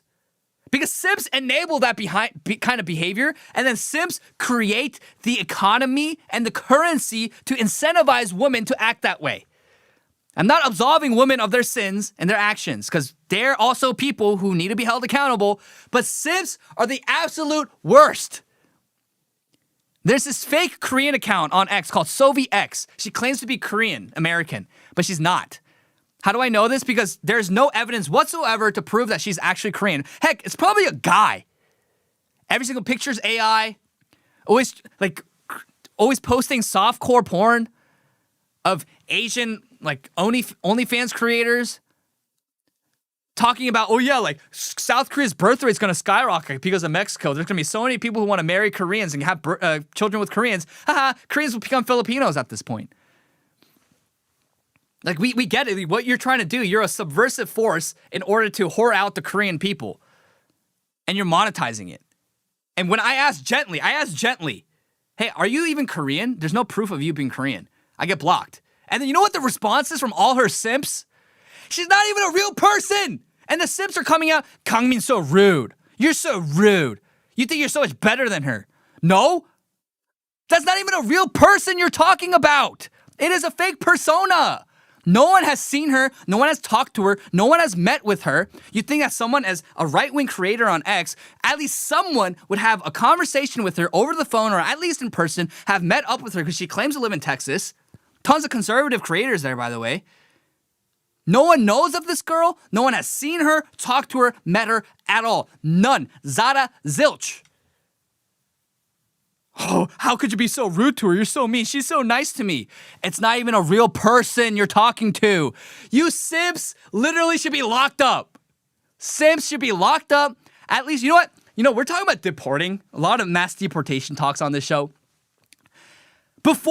Honestly, before all of the third worlders and the Muslims and all that, we need to deport the simps. I'm sorry, let's deport them. Deport them to wherever it is, whatever third world country, or maybe in the middle of Guantanamo Bay. I don't know. Deport them, because I am so sick of simps. Simps are the worst. They're worse than whores. You guys enable this behavior, and you can't even think clearly with your head. All you do is think with your dick. Excuse my language. But, oh my gosh, it's like, do you have no self-respect? Do you have no self-respect? I mean, come on. You are simping for fake AI personas. You go to any of these AI influencers' Instagram pages, it's just full of comments from men. Oh, lovely lady. Ooh, lovely lady. It's like, clearly they're not even a real person. We're at the point where men are simping for fake girls who don't even exist. I saw this one, I almost fell for it too. There's this one Instagram creator who's fake. She's completely AI, but the person behind that account put her in the Korean democracy protests that have been happening the past few weeks, the past month actually. She has like 20,000 followers now. It's all AI. And yet there are simps after simps after simps simping for AI and fake girls. You guys disgust me.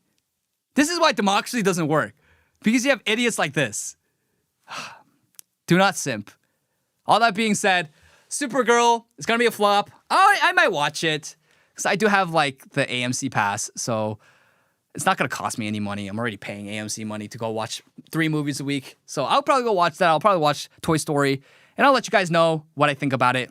Let me know if you want me to let you know what I think about it. Maybe I'll start like a separate channel for like quick movie reviews. Because I like talking about movies. But Supergirl is going to flop. And that's all a product of one, people have superhero fatigue. But 2, it's just bad writing. But 3, bad press. You're going to advertise like this, say, Christian dads, we hate you. Oh yeah, Supergirl is actually queer. Yeah, no one's going to go watch that garbage. Last thing I want to talk about, Shaq. We love Shaquille O'Neal. Okay, I love Shaquille O'Neal. I grew up watching him all the time. I remember when he was on the Heat, and he was an absolute beast with Dwayne Wade and Chris.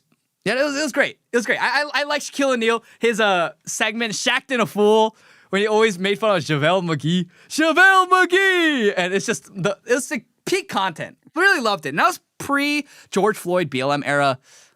I know he's not like super like crazy woke, but I used to love watching basketball. I love Shaquille O'Neal. Now, there's a video that resurfaced of him going viral with Bill Burr talking about flat earth conspiracy. Now, I want you to take a look at what Bill Burr says and then how he reacts to Shaq's response.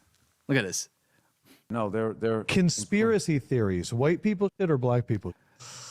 I would Black. I'm gonna go black people. I would go as far as OG before the internet. Yeah, okay. Black people, and then white people started to catch up with the internet.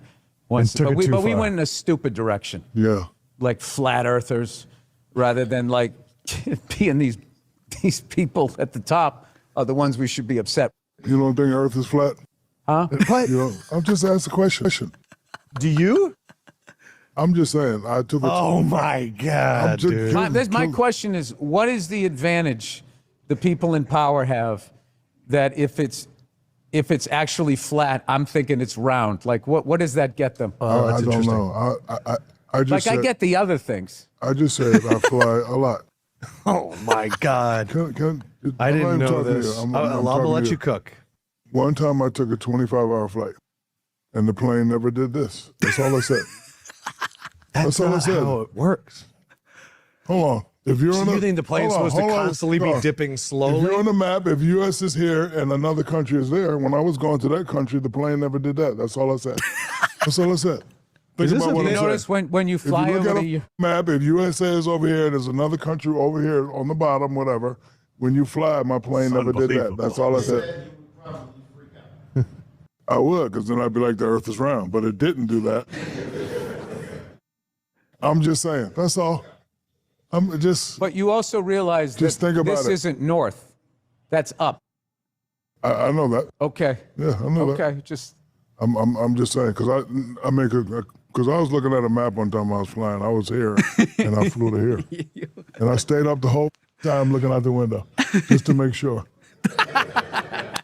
25 hours. You know, this I forgot. Well, you know what? When you never fly, did that. they're phasing these things out because they have newer technology. But when you fly like instrument, they have these things on the ground called VORs, and that's how you if you're in the clouds or above them or wherever, how you get from point to point without messing up. And if you're too far away, if you're at a lower altitude, you can't get the signal because the Earth is round and it's going like that, and you're coming around like this, and it's not until you get within a certain. I think that's good enough. So basically, you see, Bill Burr first. It's like conspiracy theories, and then he's like, "Oh yeah, like black people are OG, but white people were they messed it up." So it's like the whole "we was Kangs" mentality. Like, oh yeah, like black people are OG. So Bill Burr is like, oh yeah, black people are the OG, like cool conspiracy theorists, but the white people came and messed it up, and they're so retarded, they're so silly, like they believe in stupid things like flat Earth. And then Shaq's like, you really think the Earth is round? And then he's like, yeah, well, let's seriously contend with your arguments. You see the difference there? And that's why it's so annoying that these white liberals, They constantly denigrate themselves and other white people. They have this ethnic self-hatred, constantly putting down white people. White people are so stupid. White people, they find every single opportunity. And conservatives do this too, by the way. Notice when conservatives talk about the toxic liberals, they never just say liberal women. They say white liberal women. Why? Because it's easier to make fun of white people and it's more socially accepted to make fun of white people instead of just saying woman or liberal woman. But white women are actually the most conservative female demographic in America. Did you know that? Every single other demographic of women in America is much more left-wing. So it's actually not just white liberal women, it's just liberal women in general. But they say white liberal women, so it's more palatable. Hey, look, I don't hate minorities. I can make fun of my side too. Look, I'm a good white person. It's so pathetic. Just say outright what you think and say outright what reality is. But people like Bill Burr, yeah, white people are so bad, man. Yeah. That's so easy to do. They're so stupid. They believe things like flat Earth, and then Shaq comes out, I don't know, man. Look down the window. What's going on here? Plane didn't do this. That's funny. It's hilarious. And then he's like, oh yeah, like, but actually, and he's like seriously contending with the argument. And I am so sick of these people. They constantly look for ways to denigrate white people, and then they constantly bend over backwards for black people. Like, can't you just be a normal person? Make fun of all people equally, but also like compliment people in their strengths. Can't you do that? Like, why do you have to do this weird, like, embarrassing humiliation ritual where you're like, always acknowledge that, oh yeah, black people were the OGs. Black people did this first. Yeah, they were the original cool people. Like, you don't have to do that. You can make fun of black people in the same way you can make fun of white people. You don't have to do that. You don't have to do this bending over backwards thing. I find that to be very pathetic. It's so pathetic. You have no spine. Now, I love Shaq. I think he's funny, but obviously he's really stupid when it comes to this issue. But it's funny because you have Bleacher Report say, Shaq's flat earth jokes are no laughing matter for scientists. So this is actually back. This is by journalist Jun Lee. So I think it's Korean. And this is back in 2017. So Shaq has been known for a very long time for saying, oh yeah, like, actually, I think the earth could be flat. So Shaq recently hopped aboard the Earth is flat conspiracy theory train, at least temporarily. Ever since February's NBA All-Star Weekend, where Kyrie Irving declared that globes are falsely portraying the shape of our planet, the flat Earth theory has been a hot topic to ask athletes because, well, it's ridiculous. It's true, the Earth is flat, O'Neal said. There's 3 ways to manipulate the mind: what you read, what you see, and what you hear. In school, first thing they teach us, Columbus discovered America. But when you got there, it was some fair-skinned people with long hair smoking on peace pipes. So what does that tell you?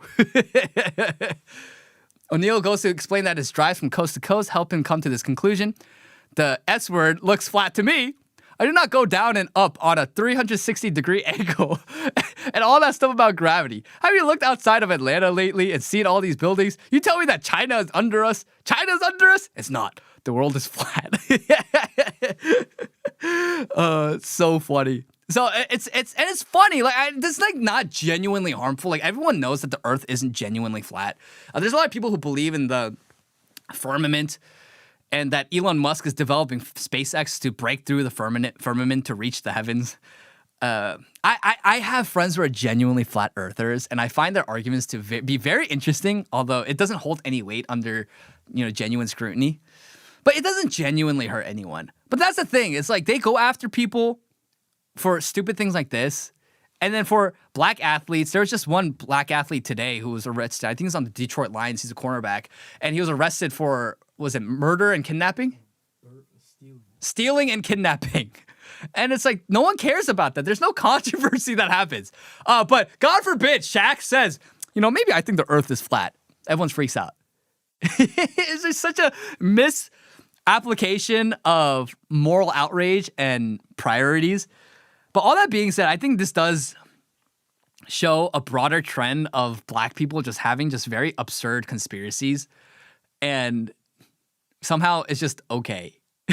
like, you always make fun of white people for having insane conspiracy theorists. The mainstream media always does. But it's not as big of a deal when black people do it. And this kind of lends itself to the whole we was Kangs conspiracy theories that, oh yeah, black people were the original Chinese. Black people were the original Japanese. Oh yeah, Yasuke, original OG, first black samurai. Say what? It's actually very, very, I guess like popular and trendy these days online for black people to say they're the original. That's why you have the Black Hebrew Israelites who are gaining a lot of steam these days. Because like, we were the original. Jesus was black. We were the OG Jews. What? What? What are you saying? What are we doing here? And you can't say anything or else you're racist. It's like, okay, dude, I'm so sick of the name calling. We're going to call out absurdity when we see it. But that being said, just white people, just have some more respect for yourself. You don't always have to denigrate your own people in order to seem more palatable or appease racial minorities. So just don't do that. Just have some more self-respect for yourself. And maybe other groups of people then will start respecting you a little more. But you don't have to do that. Just don't do that weird ritual that, oh yeah, like actually black people are the OGs. White people bad. Ha ha ha ha. Don't do that. We're sick and tired of it. But we love Shaq. Shaq is a great guy. I think he's hilarious. He's always fun to watch, and his commentary in basketball is always the greatest because he's just like, what do you mean? Huh? He just makes fun of people really easily. Great guy. We love him. We love Shaq on the show. That being said, we're going to get to our Q&A portion, our final segment of the show. Make sure to like, share, and subscribe. Hit the notification bell. And we will also read your Super Chats live on air. So we answer your questions you submit on Instagram and also on X. But also, we will read your Super Chats live on air. So make sure you get your Super Chats in to ask me anything before the show ends. Our first question from Instagram comes from T. Comartel. What was the key moment that began your influencer journey? The key moment was BLM plus COVID. So I became right-wing and conservative my last semester of college. And I was pretty quiet about it. I talked to my friends about it, but even like my friends in my immediate vicinity, I didn't really realize this, but they were center-left. And they weren't like crazy left-wing commies, but they were center-left. And then so when I started talking to them about these things, hey, like I realized Trump is actually not that bad.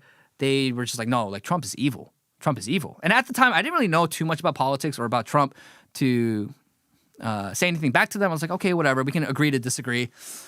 And then I graduated and I left college, and then COVID hit. COVID hit, and we're all indoors. And I was just monitoring the news. I was seeing what they were saying about COVID and seeing the development. I'm like, okay, none of this makes really any sense. But it is what it is. I'm just going to chill with my family, have a good time with them. Then BLM. George Floyd died, and people lost their minds. Pastors, Christians that I once respected, literally didn't even wait a second to make a statement. They're saying, oh yeah, the anti-blackness in the Asian community has gone far too long without being addressed. We must not be complicit as Asians. Koreans must stand up for Black Lives Matter. George Floyd was a martyr for black causes, this white supremacy. And I'm like, wait, what is going on? So I was like, very softly, I was like, hey, like, maybe we shouldn't celebrate this guy. Like, he wasn't a great guy. He was a career criminal. He always terrorized his own community. And then he probably died overdosing on drugs. Oh, you hate black people. Why do you hate black? You're a fake Christian, blah, blah, blah. And I'm like, okay, hey, look, this is Candace Owens. She's saying, and by the way, we don't really condone Candace Owens anymore. She's kind of gone crazy and off the rails. But back then, she was okay. It's like, hey, look, Candace Owens is saying, here's a black woman saying, George Floyd wasn't a great person and BLM's kind of sketchy. Why do you hate black people? I'm like, whoa. And people lost their minds. Like, people like literally lost their minds. And I had people just constantly just say the nastiest things to me, publicly denounce me, slander me. And at that moment, I realized, wow, not only are people retarded, but there's a deep spiritual darkness that is plaguing this country. And as someone who I care about the truth, and I want my friends and my family to know the truth, I'm like, man, maybe I should just speak out. I'm going to start giving them information. So I created a new separate Instagram account and new X account and new TikTok and all these things. And I just started posting, not really to gain a following, but I started posting so that people in my immediate vicinity, my friends and my family, while they may disagree with me, they would have access to information and to the truth. And then because I was one of the only Koreans at the time speaking out against this stuff, my platform just kind of grew at that point. And yeah, that's what got me started. So it was really the craziness of BLM and George Floyd that got me started. And it was tough because I did lose a lot of friends that I thought were going to be my homies for life. And a lot of them just turned out to be cowards. And I just don't understand that Christians who go to church and they serve and they raise their hands up in worship and say, Lord, I will commit all to you. Everything I do, I count as lost because, Lord, I will suffer for you. I will partake in your sufferings. I will be crucified with Christ. I will take up my cross. And they read Romans 12 and it says, do not conform to the patterns of this world. And they just conform to the patterns of this world. Like whatever the world, the godless elites, the enemies of God, those who hate Christ, whatever they're saying, they're like, yeah, because it's popular, I'm just going to agree with what they're saying. Like, I don't understand how you don't see the cognitive dissonance there, the contradiction there as a Christian. But I guess that's what kind of differentiates between genuine Bible-believing, God-fearing Christians versus just a normie Christian, where I never want to be the Christian where when I die and I go to heaven and Jesus says, I never knew you. And I'm like, hey, man, Jesus, I posted on social media for you. I mobilized and I did political organizing for you. I shared the gospel online. I did political activism. All of this for you. And he says, hey, what? Who are you? I never knew you. Like, that terrifies me. So I never want to be in a place where I am not accountable to God and I'm not doing everything for the Lord. But I don't know if that fear exists in most normie Christians, especially the ones who denounced me, because what do you mean you're just going to go along with the patterns and the trends of this world, especially of people who hate Christ because it's comfortable? You can't say that you're going to die with Christ, that you surrender all, that you'll pick up your cross daily, you deny yourself daily and follow Christ when you just do whatever is convenient and easy for you. I don't know. I don't want to always impart judgment on these people. I know everyone has their own situations and their own lives, but fancy that. A lot of the people who denounced me in 2020 and said nasty things about me, I've heard from sources, reliable sources, that they don't go to church anymore. So maybe I was vindicated all along. BLM, all the money that they raised, they never gave it to actually impoverished black communities, but they just bought mansions with it. COVID too. I got so many people calling me anti-vax conspiracy theorist, and then now all of them are being pulled from the market because of all the, all the side effects and just whatever. I'm vindicated. I am vindicated. I am accountable before God and my family, and my community. That's what matters most to me. But that's why I first got into it, because I realized there's a lot of people who are so blind.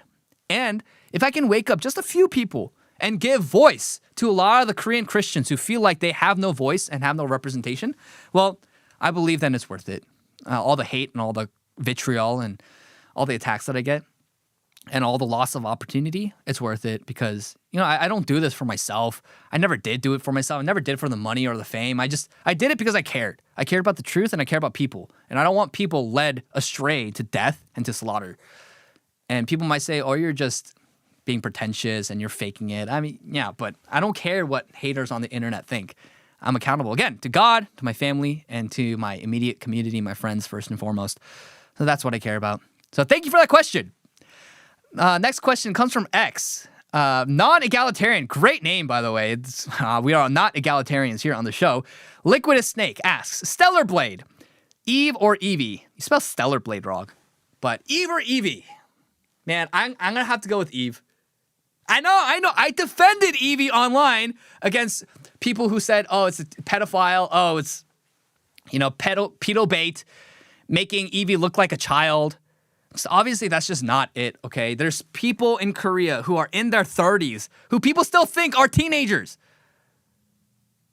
because they have very youthful features. Even for me, I know I'm and I'm pushing almost 30 now. But even now, when I go around certain places, and I dress a certain way, people think that I'm in high school or college. Like, I'm not even joking about that. Now, yeah, but the reason why I like Eve better than Evie is because Eve is more feminine. Evie is actually more of a tomboy with short hair. And here's the thing. And by the way, if you don't know what Stellar Blade is, you're watching it. It's a video game from South Korea. a lot of controversy because there's a lot of people who are saying, oh, it's just softcore porn. Other people are saying it's just a lot of feminists hated this because it portrays women as beautiful. My nuanced take about Stellar Blade is that it's not that bad. If it causes you to stumble as a Christian, don't play it. But like valuing the female body and female beauty is not inherently lustful or wrong every time. Just look at the best sculptures and paintings of the Renaissance and medieval Europe. Like they had nude depictions of women all the time, but it wasn't sexual or it wasn't to elicit lust. So it's not really pornography. It's you can appreciate the beauty of the female body without making it lustful. Now, there's a difference between having depictions of women versus like actual women. Like I think actual women should be more modest in public and they shouldn't go around nude, and nudity in films is very, very unnecessary. But when it comes to media, like depictions, paintings, video games, I think it's okay to create female characters and depict female characters as beautiful. And I don't think there's anything wrong with it. And again, if it causes you to stumble and lust, then yes, don't play it. By no means don't play it. And yes, we have a lot of gooners and a lot of simps who played this game because they liked the shape of Eve's butt and things like that. I'm like, okay, whatever. That's not me. I haven't played the game. It looks fun, but ultimately, if it causes you to stumble, don't play it. But I don't think it's inherently wrong. That being said, my preference is for Eve because she is more feminine. And Evie is much more tomboyish. And for me, like growing up, I always thought my type was cute girls. Like, you know, the cutesy girls, like the petite girls. And I look at my dating history and every single girl that I've dated, for the most part, I've dated some like very cute girls, like cutesy girls, but for the most part, most of the girls that I've dated were much more like Eve. They're more feminine, but more like mature and I guess hot and more of like the sexy archetype than the cute archetype of the woman.